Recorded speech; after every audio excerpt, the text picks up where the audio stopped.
a combination of like the startup culture, the hospitality space to me just seemed different and Mhm. interesting. Like I was coming from logistics, so the opportunity to work in like a different space that I felt like maybe aligned more with myself was super appealing. And then also just like the growth of the company, like they had just gotten acquired by Squarespace, so I know that the company was like Oh, really? on the come up. Yeah, so it's kind of like the perfect storm. And yeah, it just kind of worked out. Yeah, sounds like a good opportunity. And is Tock like, I don't know, I did a quick cursory search on them, but are they like similar to, like, I mean, is it just like when you're on Google Maps and you're like trying to reserve something at a restaurant? Is that kind of what they do? Or Yeah, so they're it's reservation software. So they recently they were acquired by Resi, but they were always a long time competitor of OpenTable and Resi. And Todd kind of pioneered this idea of like ticketed reservations or deposit reservations, right? So you're going to make a reservation, you got to put down a deposit hmm to make sure you come to that reservation on a Friday mm, night. That restaurant is banking on you to come there, so mm, that table's not left empty, and you don't, the restaurant doesn't lose the revenue.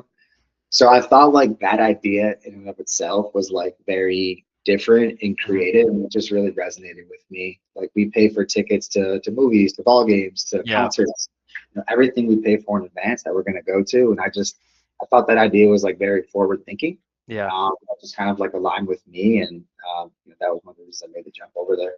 makes sense, makes sense. And then going to, I guess, your day to day at Talk, I'm just like kind of walk us through what did that look like in terms of, uh, you know, cold calling, emails. Did you have to source your own accounts to go after, and like who were you reaching out to? Like that's a lot in one question, but I guess if you could walk Yeah, through kind of what your day to day looked like. no, totally. Yeah. So I think it was a combination of a lot of that stuff that you just mentioned. So I'm in Chicago, and I lived in Chicago when I worked at Tock. Interesting enough, it was, I think, towards maybe like the end of the pandemic, or maybe somewhere like in the middle to end. So I was completely remote, and I never went into the office. I never even got a chance to like meet my colleagues face to face, and I actually left before like I had a chance to go into the office when they had built the new office. But anyway, so I had Los Angeles. Los Angeles was the territory that I was calling in from Chicago. A lot of So restaurants there.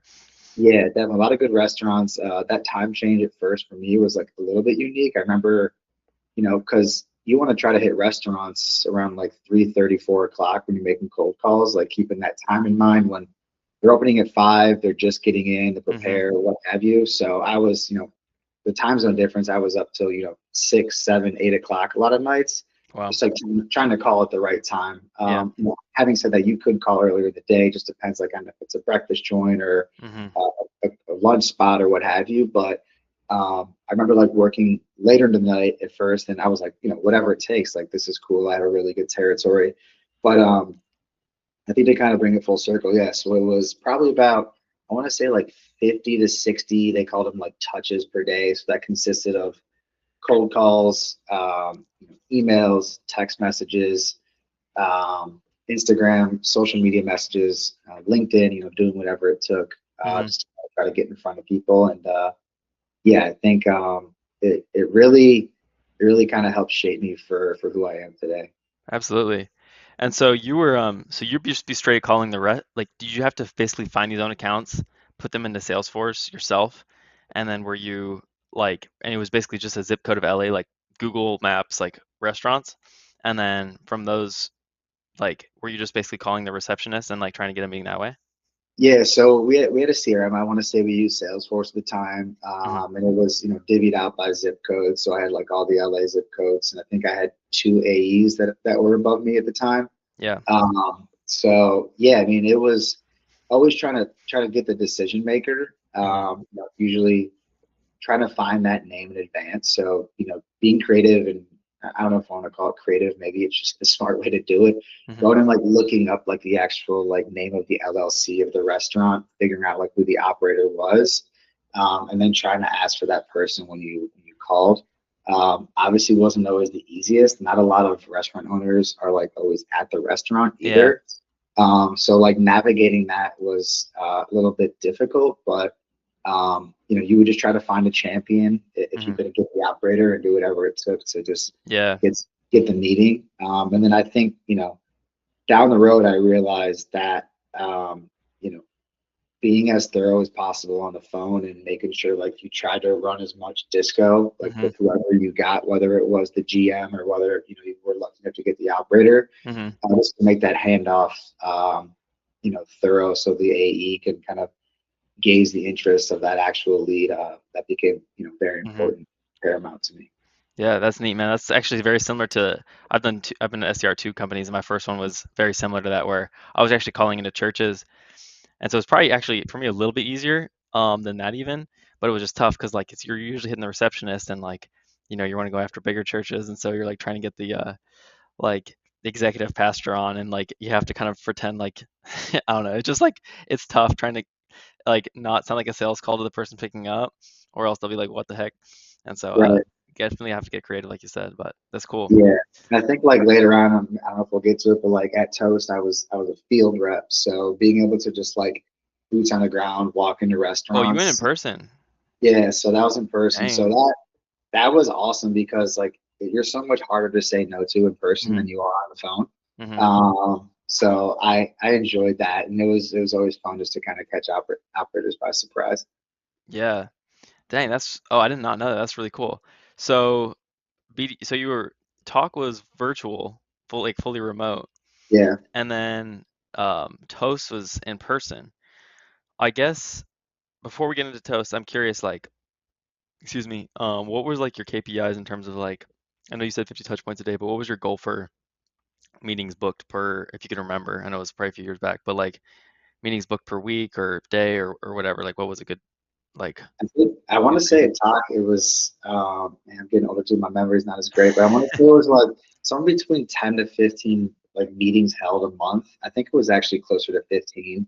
Hmm. Uh, by the time I left, I know it was like Okay, always the that's a goal lot. was always the goal was always changing and evolving. But like as you know, at the end of the day, it's all about like meeting held and Hmm. obviously like quality of meeting. So yeah, I definitely think like one thing I learned, and I alluded to it earlier, was just like the quality of the conversation, right? Because it's not about just like getting the meeting, it's Hmm. about doing the quality meeting and like getting an actual qualified person on the phone. Yep. And like I think I kind of learned that the hard way because I remember passing off a lot of meetings like when I first started. Hmm. They were either like no showing or like they weren't qualified. People would get on the call with the AE and just be like, "Hey, I took the meeting because the BDR was super persistent." Hmm. So like learning what it took to ask the right questions, do like your band, what have you. Hmm. Why are you agreeing to take the meeting? That is the one area that I think translates the most when we're going from BDR to AE Hmm. is being able to really dig in on that initial call and just buckle in. Like, don't Hmm. once you've got them and they're talking, like they're more than willing to talk. They're not going to jump off. So, asking all those questions when you have them on the phone, just to make that next meeting a little more tailored, a little more specified, and just ultimately like give it a greater chance to close. Yeah, absolutely.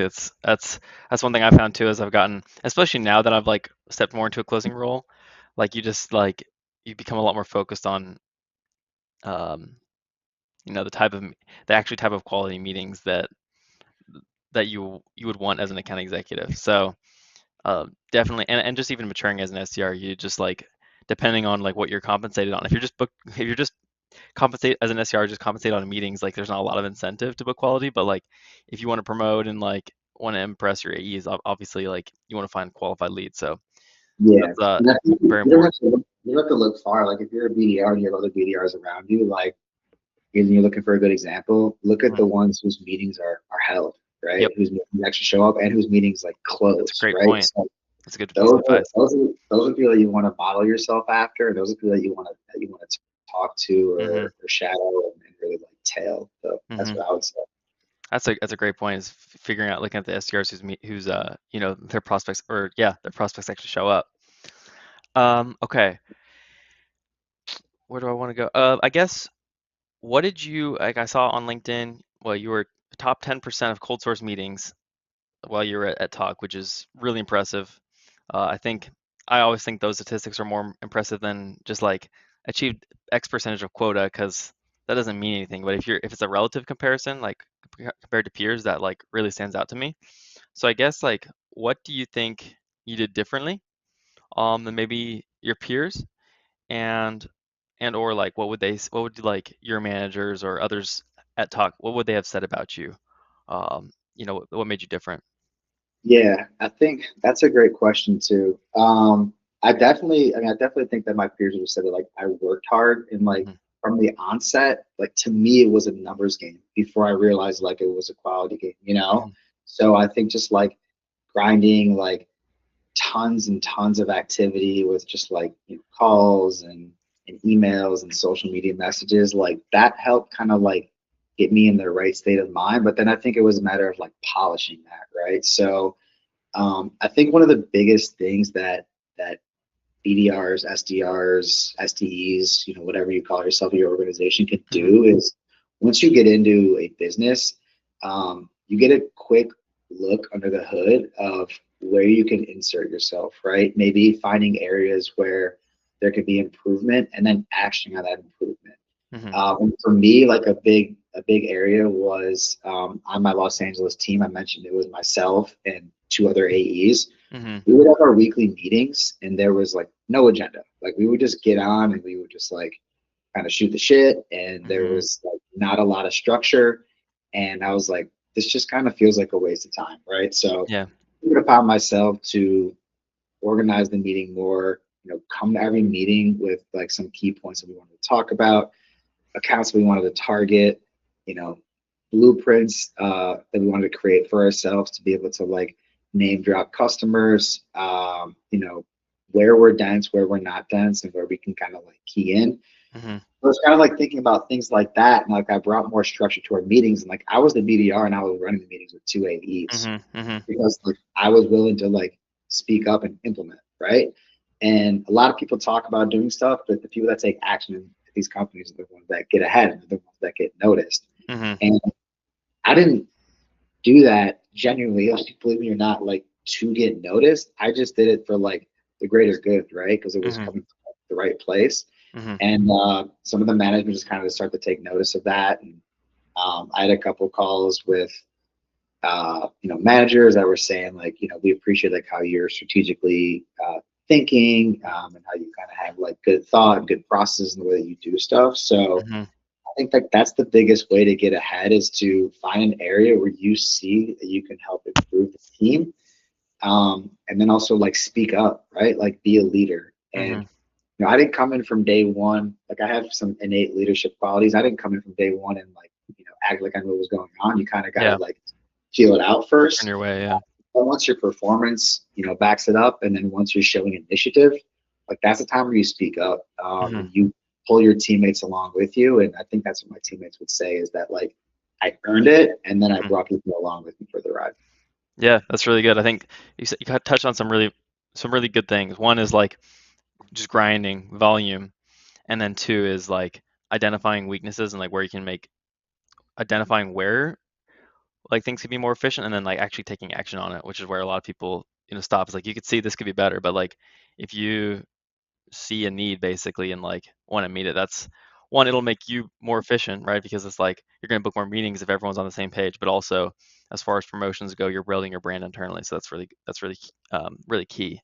Totally. And all you have, like at the end of the day, like yeah, you have your performance, but like Hmm. your voice, Hmm. once you have the performance, your voice is going to carry you further than your performance because I think a lot of us were BDRs too. We're young. We're like, the younger people at the company were new, and we think that like these organizations have it all figured out, but the reality is that they don't, Now once right? you get in, you're like, oh my gosh, yeah. Yeah, and you see that. I mean, some places have it more down pat more than others, and some are kind of like lost in translation. Hmm. But even the best of the best companies, like there's always a spot where if you feel like you can improve it, like go do it, and like Yep, that's how you get ahead. for sure. That's a great call out.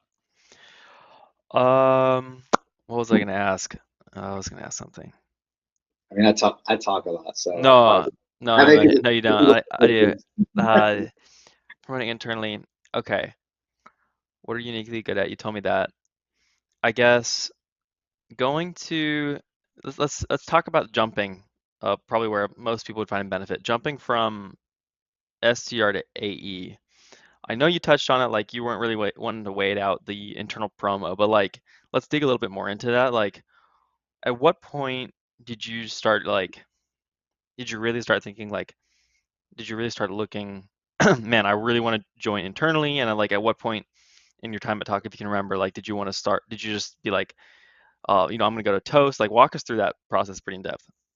Yeah, I mean, I think like I would have loved to have made the jump to AE at Talk, and like I told him that, and like ultimately once I got the offer from Toast, I brought it back to Talk, and I said like, hey, this is what I have. Like, are you guys willing to work with me? But I think um, I think it's just having good self awareness, being honest with yourself. Hmm.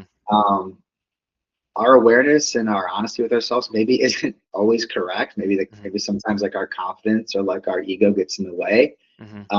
And I think mine was kind of like a little bit of a blend of all of that, right? Like I think once I maybe got to 5, 6, 7 month threshold of being a BDR at Talk and Being a top consistently performer.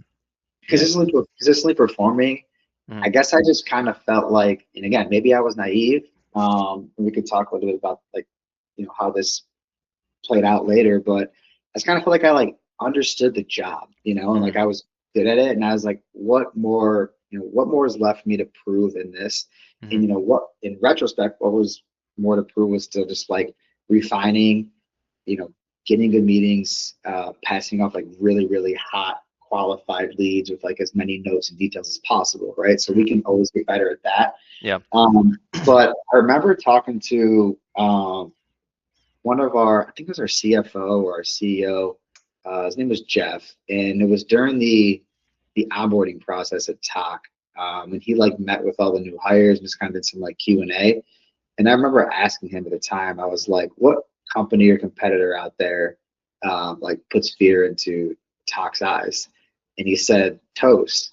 And like I didn't really know much about Toast at the time, but like I just kind of kept that in the back of my mind. I Hmm. always thought this Jeff guy was like super brilliant, Hmm. really good leader. So I kind of like took that to heart, and I was like, okay, like I'm just gonna remember that name. Hmm. And then as I began to kind of like outbound prospect at Talk, I would hear operators when I was on the phone mention that they use Toast as their point of sale. Hmm. How great Toast is. And like I just kept hearing about it. And at the time, Toast I know was going public, like they had just IPO'd. So they had like a ton of momentum, like from someone I respected, hearing it from operators in the space. They're just kind of like being aware of my surroundings, right? Hmm. I think when you're in a particular space, industry, whatever it is, if you're not keeping an eye on who your competitors are, one, for being able to, handle objections, right? I Yep. have to know open table. I have to know what Resi did. Hmm. So you need to be aware of that. And Toast was not necessarily a competitor at the time. They were more of an indirect competitor. They do more of like the orders is less and less on the reservation side probably, or probably Yeah, used to. They probably yeah, expanded so what they like do. credit card processing, point of sale, they sell a lot more software. They eventually launched like a reservation software down the line, but they didn't have it at the time. But Mm, Tock kind of had that feeling that they Toast might would. launch a reservation platform, and they eventually did. Um, so when it got to be, having meetings with managers and them telling me like, hey, like you're doing a great job, we really appreciate it. It was kind of this like you can't take thanks to the bank type of thing for me. Yeah. And I was like, okay, like we've had 2 or 3 meetings. It seems like they're just trying to like keep me like nearby, right? Like at an Yeah. arm's length before they had this rule where they wanted to wait a year to promote people. They didn't want to set a precedent of promoting people too soon. Yeah. And that's with all due respect to them, like that's fine. That's the way they Yeah. wanted to do it. But that just didn't sit. I don't want to say it didn't sit right with me. It just made me think about looking out for me, Yeah. right? And so that And was you the got time when, kids, or I don't know if you have any kids you had at the time, but at least yeah, I one was think probably on that the way. You wanted a family plan, like all that stuff. exactly. Yeah. So when like I got into sales a little bit later. I mean, I didn't start in sales out of college. So at the time, I want to say I was 29 or 30. It was Yeah. just got Similar to married, myself. just had my kids. So it was, more of this like, okay, like my first time realizing you have to look out for yourself. Like you look for these great companies, and Yep. there's a ton of other ones out there. So like not to be blindsided by your affinity for the company, your affinity for your peers, and really just to start looking out for yourself. And that's kind of Hmm. what helped the whole thing unwind.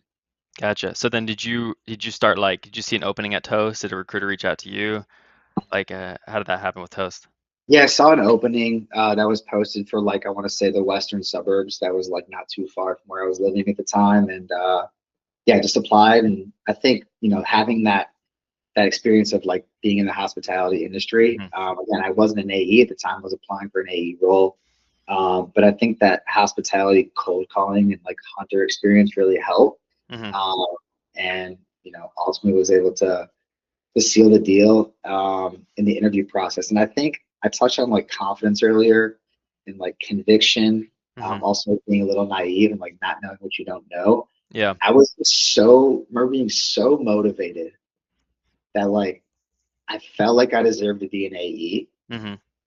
That like motivation carried me through the sales process, like through the interview process, excuse me, Hmm. um, at Toast, and like that's what landed me the job is because I was like, I deserve this, you know what I mean? And Yeah. I was like, I don't care what anybody says, and I was just like, Yeah. that's not doing it, and that really like propelled me through the interview process and Yeah.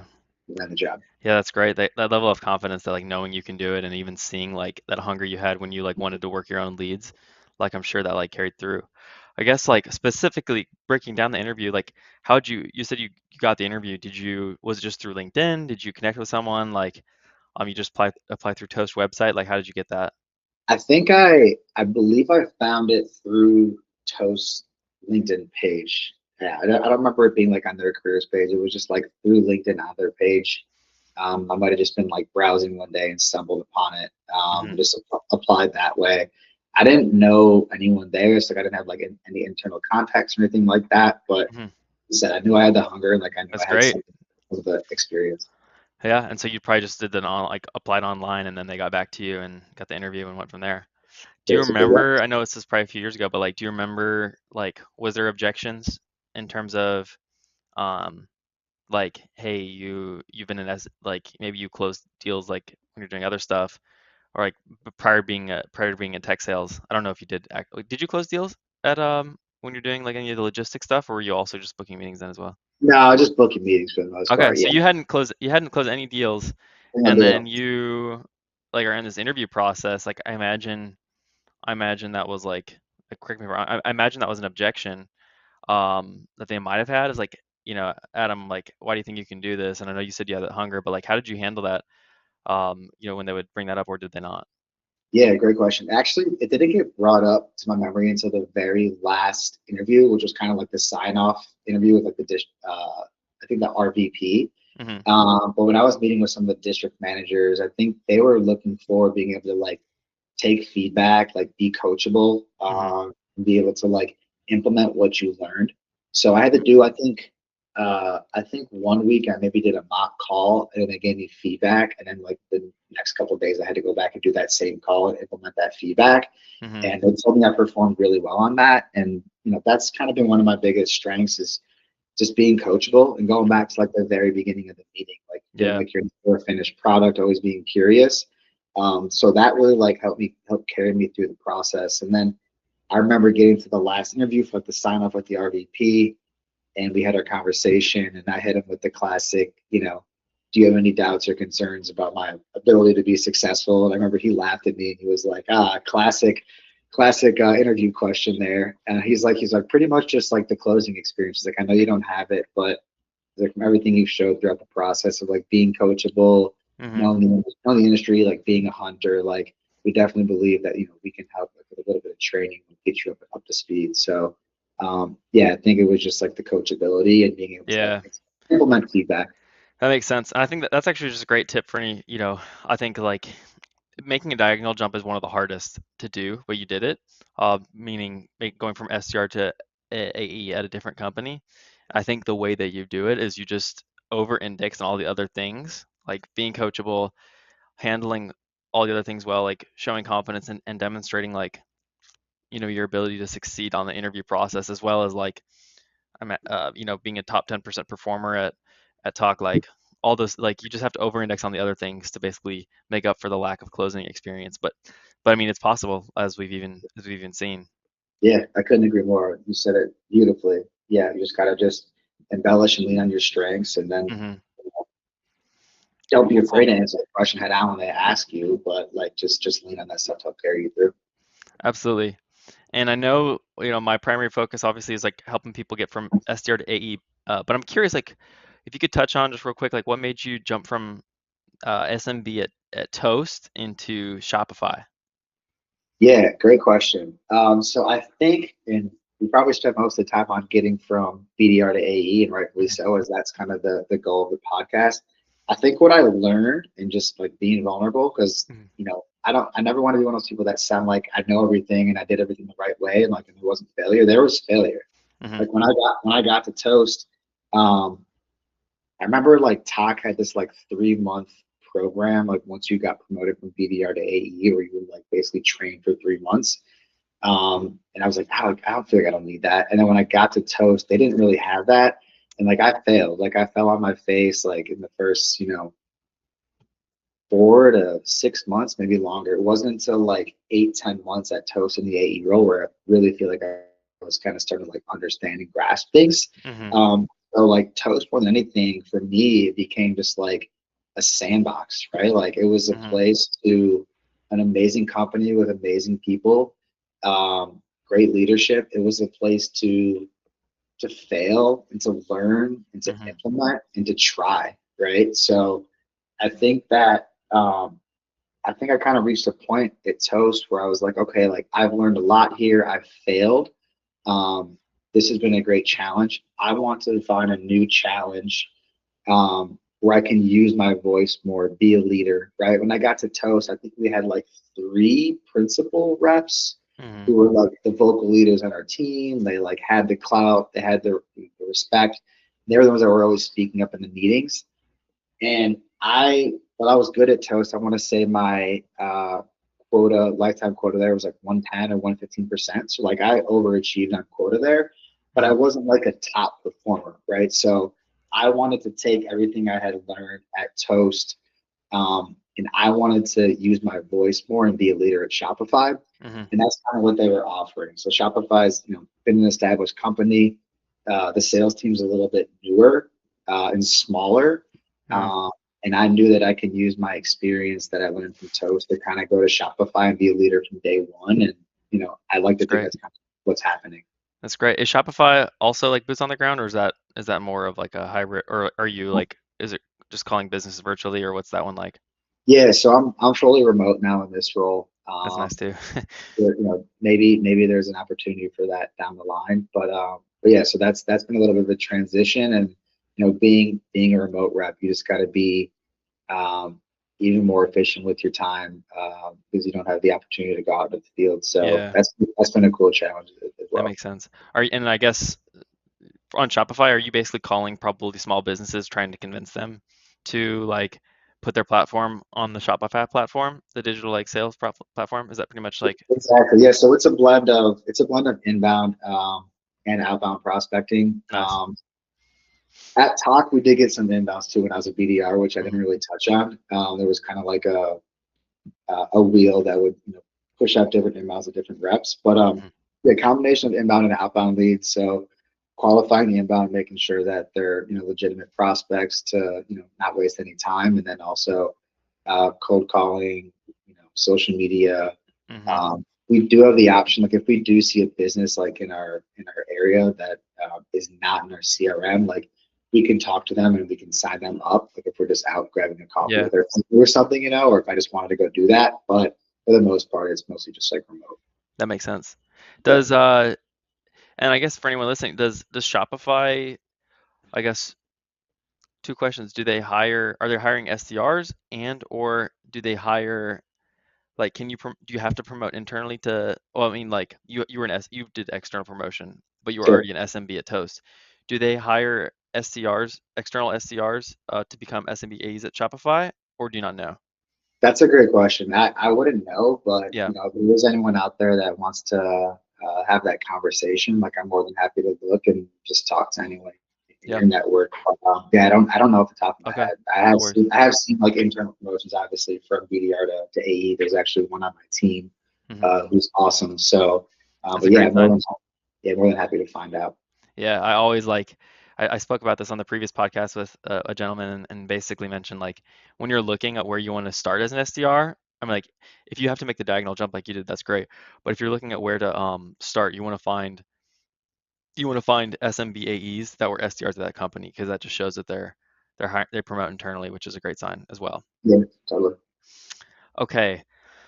Um, I guess you maybe touched on a few things, but like just knowing what you know now, if you could go talk to Adam as a BDR at Tock, like what would you tell him? What would you have done differently? Would you have told Adam don't join Tock, join something else? Would you have said like stick it out at Tock till you become an AE, be patient? Like what would you or nothing? I guess what would you have done differently if you could go back in time? That's a great question. I like to think, I mean, as far as the path that I took, I wouldn't change it. Hmm. As far as the advice I would have given myself, sorry, there might be a screaming baby here. No worries. Um, I have one who's is gonna be screaming here in about 15 minutes. So.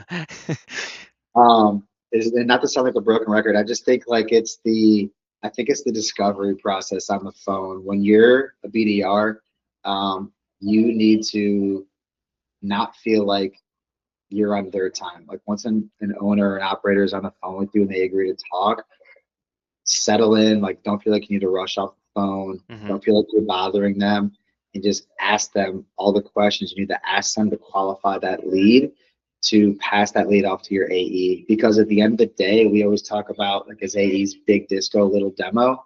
Hmm. I fully believe in that. I know disco sometimes could be tricky, but I think that the more you can front load the sales process, get all that information, find out, the decision making process, who's involved, finding out their timeline, finding out their budget, finding out their why, Hmm. all those reasons. I think if you can start to understand that as a BDR, that you will progress very quickly, and by the time you become an AE, Hmm. that will carry you through, and that'll make you successful.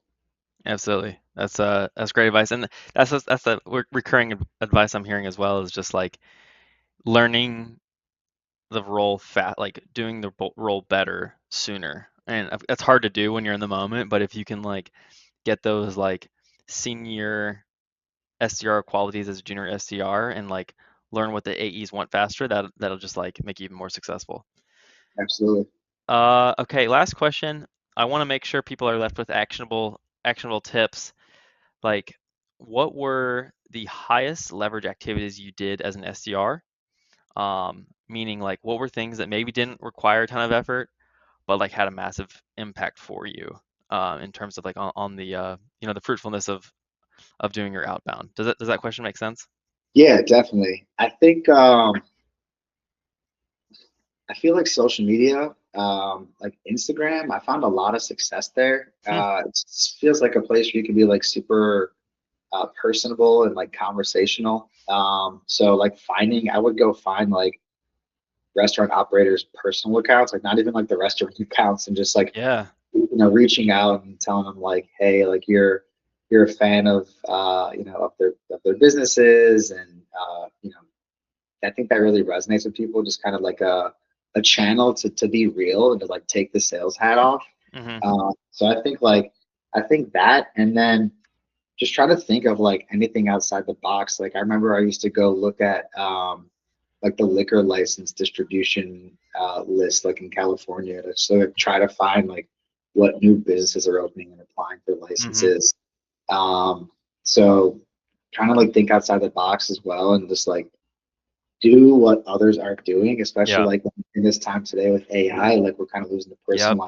the 100%. personalization. So anything you can do to be more personal, whether that's like handwriting a note, mailing it to them, or direct Instagram message, things like that, I think are what are really going to resonate for you as a Yeah. company. I think it's so true, and I'm a little bit scared of the world of AI we're entering into because it's basically like creating personalization at scale, which is meaning like at the same time like everyone's being personalized too, so it's becoming harder and harder to break through the noise. And so I really like that advice. I'm like, of course, like if you're not, if you're selling into enterprises, like, you know, messaging the VP of like technology on Instagram may not work as well as like a restaurant owner. Sure, sure.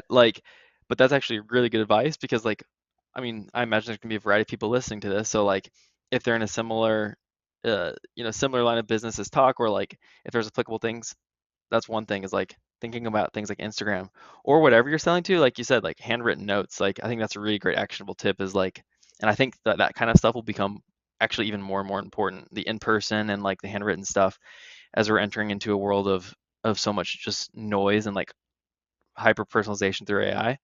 Finding a way to break through the noise and like you said, being creative seems like it's going to be really important. Yeah, and I don't know, like, I don't know if BDRs out there, like, if there are any that like can go like door to door. Hmm. I'm not sure if that's even a thing, but like, I know as AEs at Toast, we would drop off donuts, we would handwrite notes, we would bring flowers, we would find out like what I remember bringing this one lady like an organic like bar of soap or something because like the GM told me that's what the owner likes. So like it may look like you're trying too hard, but like you're also being different. And it's so Hmm. refreshing when people are just like different and you get a gift that like makes you laugh or like that feels Hmm. personalized to you. And just, I feel like it opens people up. So 100%. don't be afraid to be yourself, man. Like you gotta, everyone's, becoming a little robotic in today's day and age with like all the tools we have. So your personality is what's going to help you win, Yeah, and your own unique perspective is what's going to get you ahead. absolutely. Well, I think you have a unique skill set, Adam, where you know, being able to like being confident in that in-person stuff. Because I think a lot of a lot of tech sales guys are, it's easy to like stay behind the screen, but like I Oh, think as we enter into a more and more of a world of AI, actually the in-person stuff is going to be increasingly more important. So that's really cool. Cool, man. Well, thank you for your time. Those were all my questions, but it was really great meeting you, and I'm sure we'll be chatting on LinkedIn, etc. So thank you so much, Adam. most definitely. Thomas, thanks for having me and all the best to you, man. Take care, all Yeah. right? All right. Thank you. Bye. Have a good one. Thank you so much for checking out the SDR Accelerator podcast. If you're interested in receiving personalized guidance to help implement what was discussed on the episode, feel free to check out the SDR Accelerator School community.